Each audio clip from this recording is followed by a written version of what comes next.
Hello there, and welcome to another episode of WTF Movies, the series where I review movies that make me go, what the fuck? Hello there, beautiful people, and welcome to another episode of WTF Movies. My name is Silas, and for those who haven't seen any of our previous episodes, it's about me going into the bowels of the internet, the depths of the World Wide Web, and finding some of the worst movies ever made, with the audience score of 5.5 or less. I watch them, I put up with the pain, and then I bring you entertainment gold. And that brings us to today's episode. This film features one of the classic "There are Nazis on the moon!" Oh, where did that come from? But indeed, today's film features one of the classic Hollywood villains, the Germans. Also, let us begin with the movie, yeah? As the credits roll past, Iron Sky, we are following a lunar mission safely land on the surface of the moon. Out come 2 astronauts. We also get a flag. Turns out it's a re-election year. It's an American flag, obviously. And they are looking for helium-3. More on that later. Out of a sudden, the Germans make an appearance and shoot out on the moon. Unfortunately, our hero falls, and in the next second he's already standing up, some glitching there. Gravity in space is very complicated, guys, okay? Well, long story short, he gets captured. Title card. Right, turns out that the Nazis at the end of the Second War, that didn't get scalped by Brad Pitt, found refuge on the dark side of the moon. Next is just a regular day on the Nazi moon base, and we meet our heroine, Mondjugendunterführerin Renate Richter. She's just a small moontown girl, living on the best. Moving on, the interrogation. We meet our bad guy, Korsfleisch, who is definitely not Hitler. There's a whole running gag about the fact that people are still saying hi Hitler, and obviously his name is Korsfleisch. There's a whole thing, and why don't people just get my name right? Yeah, it's very annoying. Anyways, we also meet our other bad guy, Nachrichtenübermittlung Überführer, Klaus Adler, who, fun fact, was actually played by Götz Otto, sorry, had to check, who appeared in a film about Hitler called Der Untergang. It's a great drama, obviously not easy watching, but I recommend that you should check it out. Meanwhile, back on Earth, President Sarah Palin is pissed. She is royally pissed at the failure of the moon landing. Well, they landed, but they lost contact with the astronauts. Also, we do get some hilarious dialogue in the form of, "We haven't been to the moon in 50 years. One of them was black. Thought it would look good." Also, this film came out in 2012. How little did we know. And we're back on the moon in Renate Richter's English class, which I forgot to mention, she also teaches English. We are watching the fantastic short film by Charlie Chaplin called The Great Dictator, in which he plays around with a ball, clearly signaling his enthusiasm for in which he plays around with a globe, clearly signaling his enthusiasm for Nazi world domination. Don't get pissed at me, it's an actual plot point. At this moment, Klaus shows up. Ooh, sexual tension, yeah? Someone's really gonna hate that accent. But Renate is needed because she is the leading English teacher and earthologist to interview the captive. But aha, our sexy astronaut makes a run for it. There's actually some decent CGI with just the moon base in general, and he's falling over and he's running and he gets up and he falls down again. It's a whole thing. We get some hilarious dialogue at times. "We are looking for a black man, unarmed, possibly angry." Long story short, just as he gets to the gate of the moon base, he bumps into Renate and Klaus. He knocks Klaus out, he opens the gate, the suction of space pulls them out, but luckily he holds on with one hand and holding Renate with the other one. The suction of space pulls Renate's clothes off. Now, luckily they all survive, they close the door. Obviously the Germans catch Washington, but our female lead saves his life. And also, turns out that Washington is tight with the President of the United States. Interesting. More interrogation. Nachrichtenübermittlungsüberführer, Klaus Adler, and Nazi Einstein, which is actually a pretty dark joke if you think about it. I know they don't call him Einstein in the film, but look at the dude. You know? Anyway, they're interrogating our hero, trying to find out his mission. Turns out, he doesn't know why he's on the moon, and he's not even an astronaut. He's a model. Actual quote, "I'm pretty. Back on Earth at the UN, the United States is facing questions about the nature of the lunar mission. Was it military? Was it natural resources?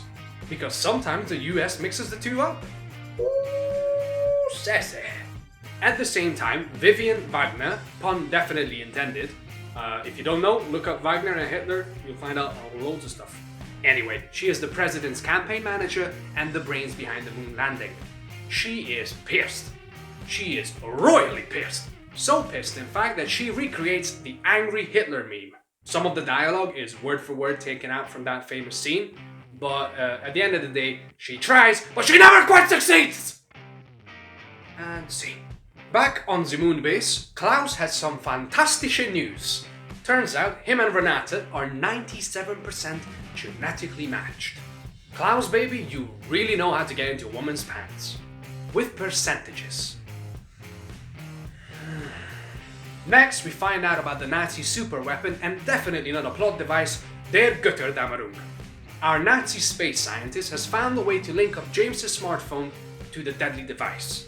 I guess they did say that smartphones are going to be the end of civilization.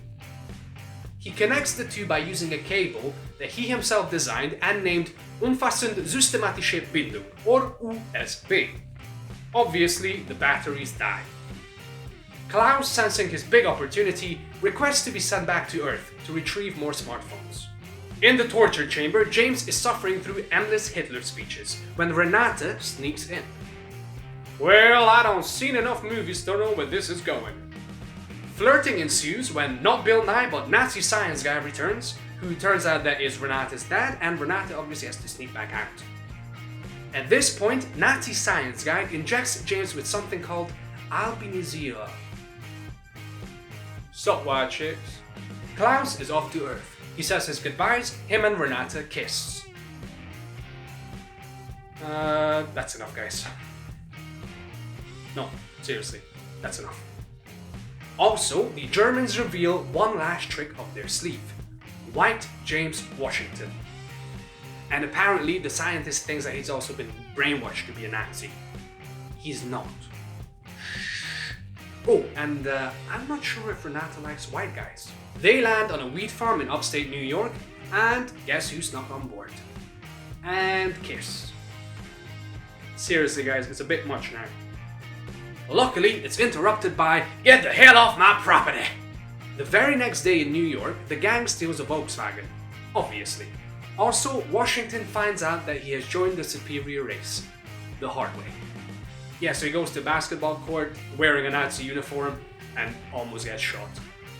Later that day, the Nazi Scooby Gang kidnaps Vivian Wagner, James's boss. In the kerfuffle, James falls out of the van and just disappears, while the Nazis take Vivian to an abandoned warehouse where they tie her down, give her a speech, and she digs it. And she definitely digs Klaus. Right, now would be a good time to say that I really don't want to narrate a Nazi sex scene. Nazis in the White House. This movie is wild. Anyway, Vivian makes the introductions, the Nazis give another speech, and turns out the president digs it. So next we get a montage of the president going around on her re-election campaign, giving speeches written by Nazis. Ah, I see what you did there. Also, this film came out in 2012. Fast forward to 3 months later. The president's election campaign is in full effect, and James Washington has become one of those homeless guys on the corner shouting about moon Nazis. Not a good look. Anyway, he bumps into Renate. They argue, they get into a fight. We get a glorious shot of Renate dropping an elbow, and they get arrested. Back at the police station, a detective recaps the story so far. Washington has become a white hobo after spending a weekend on the moon, while Renate is one of the space Nazis living on the dark side of the moon, and they will be coming to kill everyone. Well, when you put it like that... In the very next scene, obviously they're let go, but unfortunately Renate has her heart broken twice. First off, they go to the cinema and find out that The Great Dictator is not a short film, and it's not pro-Nazi. Who knew? Definitely not the Nazis on the dark side of the moon. Also, they meet some real-life Earth Nazis. Turns out, not really big on loving kindness. Klaus and Vivian are getting steamy in Cyberpunk 2077, which we'll not talk about, okay? And they are this close to a Nazi sex scene when we are luckily interrupted by more Nazis. This time they're angry. The Moonführer orders Vivian shot. She is taken away, and while Klaus is getting ready to accept his fate, we also find out that there's going to be a meteor blitzkrieg. The invasion's about to begin. At this moment, Renate arrives. She doesn't want to be a Nazi anymore. Layers. The Moonführer is about to execute everyone when Vivian returns, and I quote, "He fell for the old one-last blowjob offer." I mean, to be fair, they are from the moon, not known for an abundance of blowjobs. Shootout. Vivian shoots everyone in 20 seconds with a machine gun. Unfortunately, she's about to get her heart broken because Klaus takes his stuff, takes her iPad, and off. As Klaus is on the way to the top of the building to rejoin his Nazi brethren, we get a Hitler's mustache looks like a landing strip joke. I'm not gonna show you, Google it. Also, we get the classic line of "The Führer is dead, long live the new Führer," and we get one last showdown with the old Führer. Say that 3 times as fast. Klaus bends it like Beckham. The invasion begins. Cue CGI footage, which definitely doesn't look like Star Wars at all. Like, the music is like completely different, you guys. All in all, the effects are pretty decent, I have to admit. I mean, it's got a pretty hefty budget. And they blow up the city, they blow up a bunch of people, they got the Statue of Liberty, obviously. Oh, and my favorite thing is, they are Zeppelins towing meteorites that they're gonna hurl towards the planet. Gold. Turns out, the US president, unlike the last one, is a complete psycho. And I quote, "I'm a wartime president now. All presidents who start a war in their first term always get re-elected. I thought I was gonna have to bomb Australia or something." You're right there, mate. More carnage on the streets of New York, and Renate convinces James to go back to the moon. Aww, they're gonna save the world together, you guys. Aw, so cute, yeah. James, who I repeat is a model, successfully pilots a Nazi flying saucer. Why? Because he used to play Wing Commander. Yeah, this film doesn't take itself seriously. Oh, and in the background, a meteorite casually crashes into New York. Panic at the UN. Who started the invasion? Where are these attackers coming from? Nobody knows anything, nobody's taking any responsibility, except North Korea, who claim full responsibility in the name of the glorious leader. Obviously, everybody laughs at them.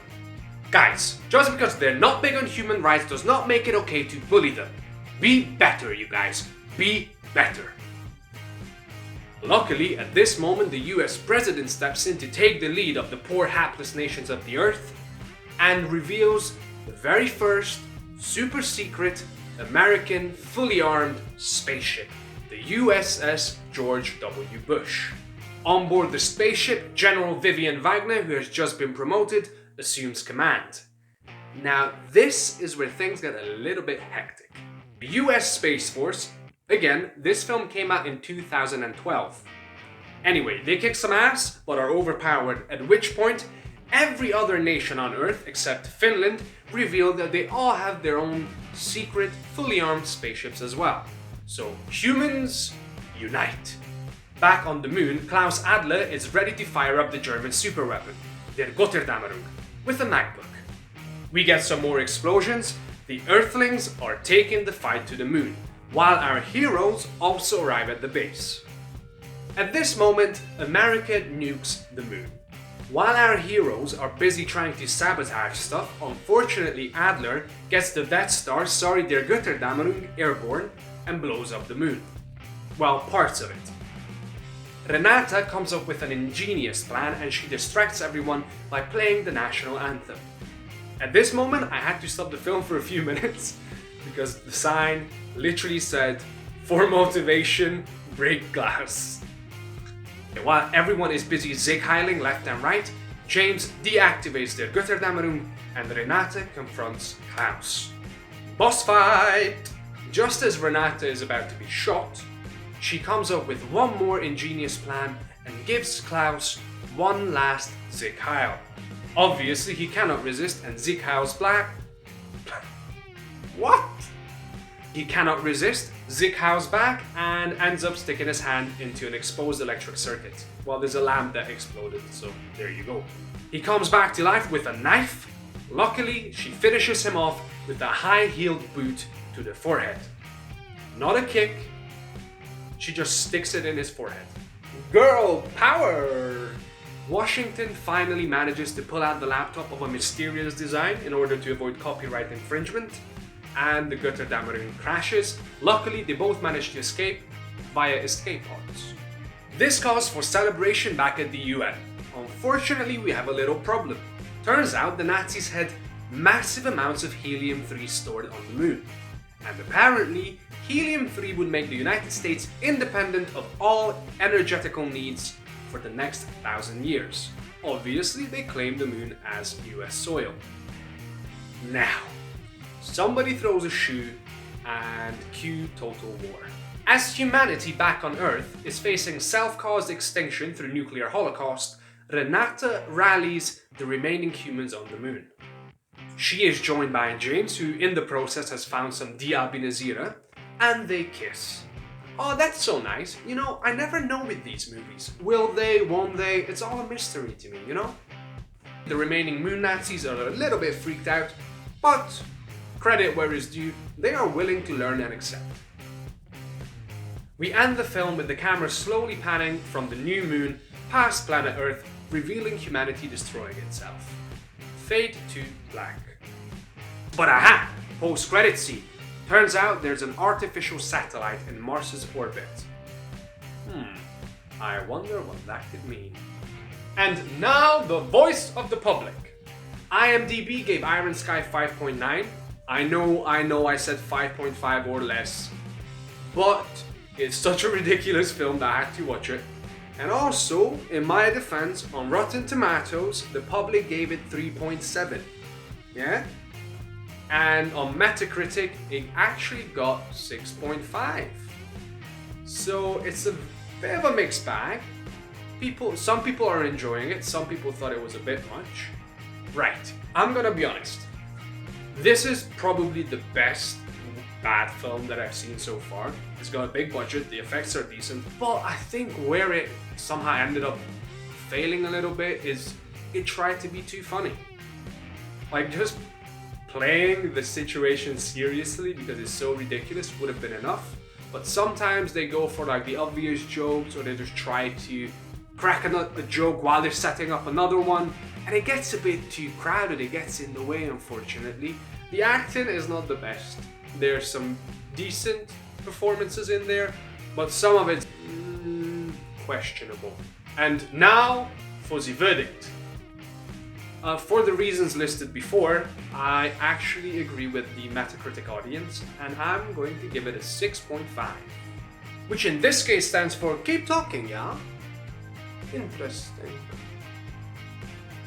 And thank you very much, folks, for watching another episode. I hope you enjoyed it. If you haven't, feel free to like, subscribe, leave comments, recommend movies, or just disagree. Hey, what you gonna do about it? See you next time.